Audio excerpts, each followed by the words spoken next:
Remember that time Disney turned 100 years old? Today, we are discussing big, major, huge, big anniversaries for Disney. First up on that list of massive anniversaries that are coming up for Disney World is, of course, Disney 100. Celebrate good times, come on!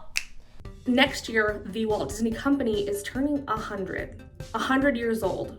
That's a lot. That's more years old than I am. It's a celebration. It's a celebration. I repeat, it's a celebration. Can you believe that?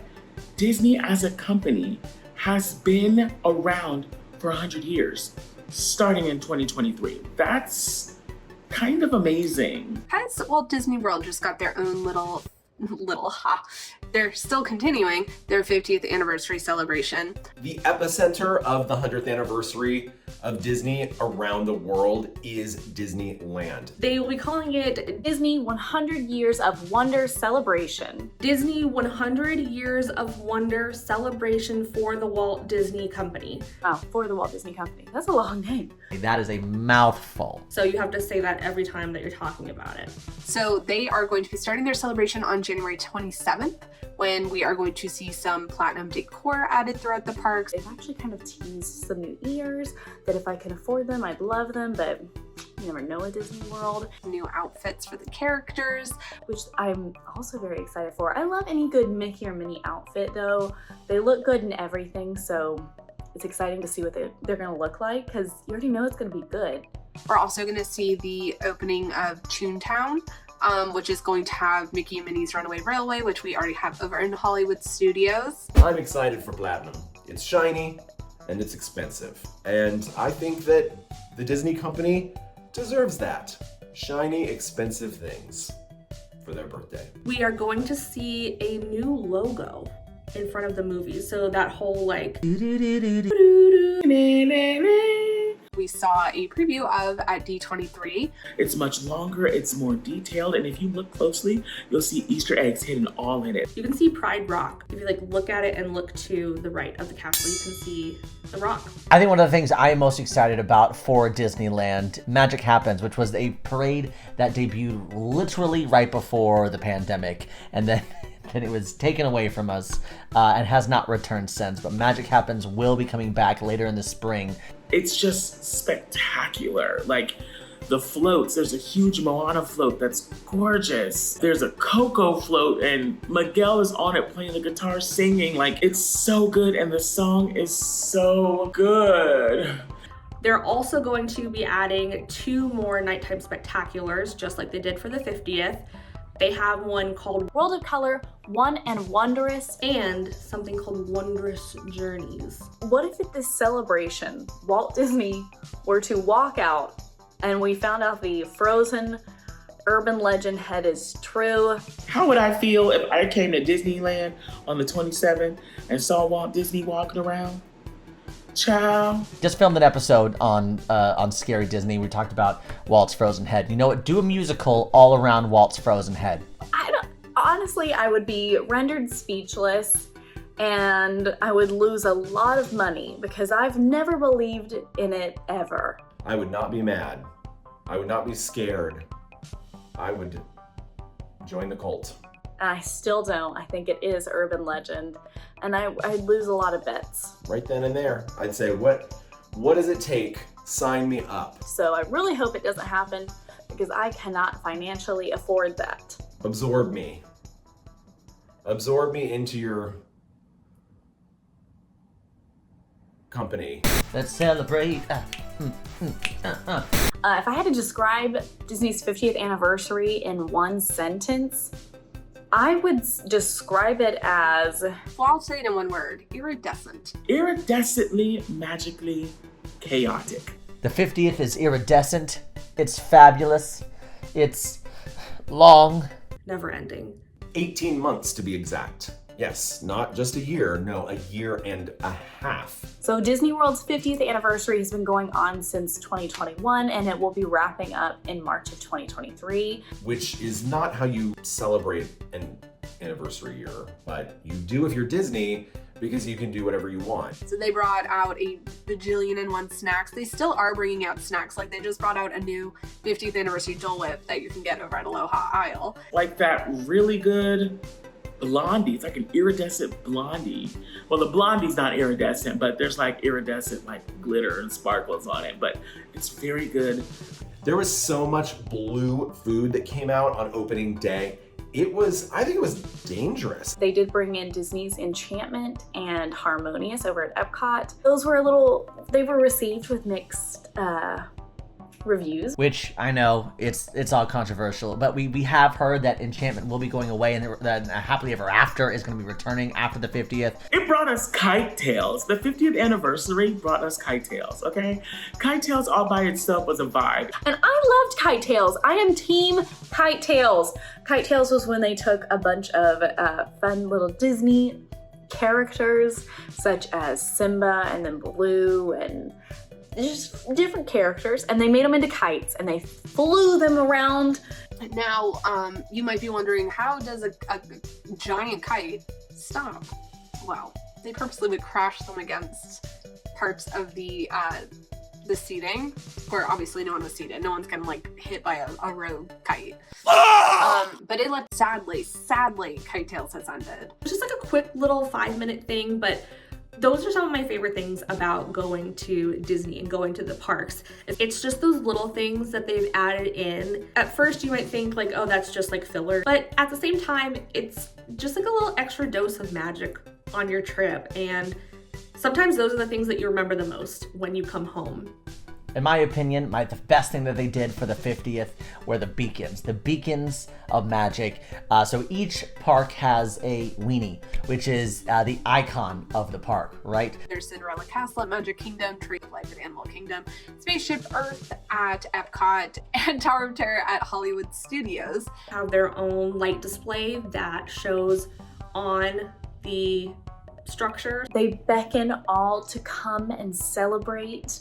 I think it was a really cool way to highlight these iconic structures that we're used to seeing them. For some of us, we might take them for granted, and it's just a new way to kind of like breathe more life into them. The most magnificent beacon, the most impressive beacon by far, no comparison, absolutely in Epcot, Spaceship Earth, illuminated not only by exterior lights, but also by these magical lights that were created only for this project. They have created an awesome light show that might be one of the most beautiful things I've ever seen Disney do since the Osborne Family Spectacle of Dancing Lights during Christmas time. Bring that back. But this is like, it's very close because it's just beautiful. It really is. My main critique is I wish they would have had more of Epcot finished. I know that with the pandemic, it put a lot of things behind, but there was a lot of projects that were supposed to debut within the 50th that did not. Would have loved if Tron opened. I think it will probably still open before the end because it's supposed to open in spring 2023, but it would have been cool if it opened earlier. Tron never opened, child. And lots of the stuff that was in Epcot is just like, woo, it's construction city, baby. So overall, I just feel like the 50th was a little half-baked, but you know what? I love Disney World and I love getting to be here, and any day I get to go to Disney is special, so I will not complain. If I had to say what I didn't love about it, that'd be the things I don't love. But I'm happy to be here and to celebrate it, and it's a privilege to get to go to the 50th at all. So that's all you're gonna get out of me. No more complaints. Considering the horror of what was the Figment popcorn bucket, I really expected something much worse. Well, it's been 40 years since Epcot has opened. So the Epcot 40th anniversary was this past October. That celebration was meant for our Breed Love because he's Epcot's biggest fan, in case you did not know. When I walked in to the 40th anniversary of Epcot celebration that morning, October 1st, 2022, the first thing that came to mind was the Madonna song, "Where's the Party?" Seriously, where is it? Because the Epcot transformation is not quite over yet, it was In a word, underwhelming. It was the opposite of the 50th. It was basically just one day. It only lasted for the day, which was October 1st. The merchandise is still around now, which is a little bit over a month later. So you can still grab some of that merch, but as far as like the big celebrations and the things that happen, it was just on the actual 40th anniversary. There wasn't that much food or snacks. Did restore the old interest music. This is music that I have listened to bootleg in my mom's minivan, okay? Put on a cassette tape by my Uncle Graham, and we blasted it in the 90s like it was pop music, okay? And if you didn't understand, get out of the way. That's how I felt. This is Epcot, okay? EPCOT. And if you're not down with Epcot, you're not down with me. They had a really beautiful Epcot 40th celebratory map that's just really nice to look at. It was like a commemorative guide map. They did the show in the America Pavilion. One of the people from the mariachi band who has been performing with the mariachi band since the park opened, he came out and sang a song. They sang almost like their entire repertoire, to be fair, but he came out and sang a song, and that was kind of cool, just to be like, wow, you've been here since it opened. It's been 40 years. Like, good for you, my dude. That's awesome. Because the celebration was so short, the merch line was ridiculously long. I stood at it. It was me, and it was not that bad. I'm controversial, I know. I was in the line for roughly 2 hours. Luckily, it eventually did clear up so that people could head in and buy anything that they were looking for that was still left over, but at first, it was looking pretty grim. Considering the horror of what was the Figment popcorn bucket, I really expected something much worse. So for a little over 2 hours, I did not think that was bad at all. I really hope they do it up for Epcot's 50th, because it's kind of like a partner that forgets that it's your birthday and it's like a really big birthday. I do think that's a big part of it. I think they are holding off until all the construction is done to really celebrate Epcot. It's just kind of like they throw something together last minute and it's really sad. Really wish that they would have done more. I feel like when Epcot opened, they went all out. They had people in the sky and trampoline artists and Regis Philbin on elephants. And listen, they did everything, okay? They celebrated big time. And then, 10 years later, the next big birthday comes and you're like, all right, don't do that again. This better be like twice as fun. Here's my theory. I think because Disney made a big deal about Epcot's 35th anniversary, and they're making a huge deal out of the 50th anniversary and made it 18 months, purposefully wrapping itself across Epcot's anniversary, stealing the spotlight. I think they're going to make a big deal about Epcot's 45th anniversary, and I think a lot of the stuff that we see under construction right now will likely be finished close to then. The front of the park is literally all being redone. So I think when that opens, I think it's going to be kind of already a huge celebration. So I think they're like, well, let's just put this together to pay homage to 40 years. Really cool, I think. But when we open this, we're gonna have a big celebration, and then when the 50th hits, we're gonna hit them we're gonna hit them really hard. Like, fireworks and huge acts of entertainment. Fingers crossed, maybe, who knows. Look at this mess. This is a whole mess. This is a whole mess. But One thing about Disney World, though, is these anniversaries that we've already talked about, they are not Disney's first rodeo. They have had tons of past anniversaries. Walt Disney World alone has been here for 50 years. The Disney Company's been here for 100, so they're pretty well versed in past anniversaries. I'm thinking about the past anniversaries, and I can literally hear Breedlove just in my brain going, Okay, I can't put enough emphasis on how mad people were about this. get angry as all get out about why we aren't celebrating things the way that we used to. Is that am I far off? Because in the 90s, for like a hot minute, that seems like it might be a good idea. Breedlove, is that what's happening right now? Let's get into this 15th anniversary of Walt Disney World, because let me tell you something, okay? They did it right, okay? Literally, for 365 days, every day somebody won a car. Like, I cannot, with my whole soul, believe that they did this. Someone won a Chevrolet Cavalier or an S10 pickup truck, courtesy of General Motors, every day. Can you imagine that? Can you imagine just going to Disney World and leaving with a car? A brand new car? Good thing you booked this vacation. You made money coming to Disney World. You can't afford not to go to Walt Disney World. Price is Right could never. Disney barely gives us commemorative maps for anniversaries now, let alone a whole car to someone every day for 365 days. And then on top of that, they were also giving out other gifts to people. They were giving away vacations and tickets to come back to Disney. The 25th anniversary, that was just a weird trip in general. Was the castle cake. I think I dreamt this. Someone turned the castle into a cake. And boy, was it controversial. I'm pretty sure that was a dream, because that wouldn't ever actually happen, right? Yep, they covered it in cake. That's sacrilegious, if you ask me.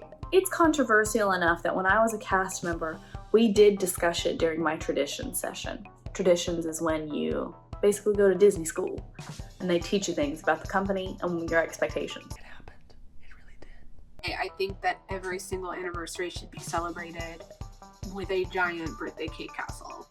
I feel like I love it now. Back then though, I was like, look at this mess. This is a whole mess.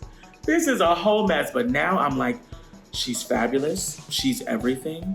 Out of all of these anniversaries, I probably have to say my favorite, it's a toss-up between the 15th and the 25th. I would honestly love to see them decorate the castle one more time like a cake. I think it's fun, I think it's chaotic, and to hear the discourse online, I think would be enjoyable and it would make me laugh. The 15th anniversary that happened in the 80s kind of has to be my favorite because it's just so chaotic. I still can't get over the fact they were just handing out cards to people every single day. I'm gonna say this. I don't have a favorite yet because I want to challenge Disney. I want to get back to a time where they're like thanking us, right? Because that was the whole celebration. Like, hey, you guys have been supporting us for 15 years, for 25 years, for 30 years. So thank you, and to say thank you, we're gonna do this. We're gonna put together this crazy event. The fans, the fandom, the Disney adults, the Disney kids, everybody. I am challenging that. I think that might be interesting. Yeah, baby. Cause guess what? Something gonna go wrong. He gonna bite somebody, and then all of a sudden, it's gonna be Disney zombies everywhere who are very friendly and imaginative, but also very, thirsting for flesh. And I can't deal with that, okay? Because something went wrong with the Umbrella Corporation or Elon Musk or Bill Gates or whoever had the technology to bring him back. I'm gonna go over to Costco, buy me some supplies, and go live in a remote area, and just like live out my days shooting zombies, trying to survive, and singing on mountaintops. I'll go watch our episode on Scary Disney.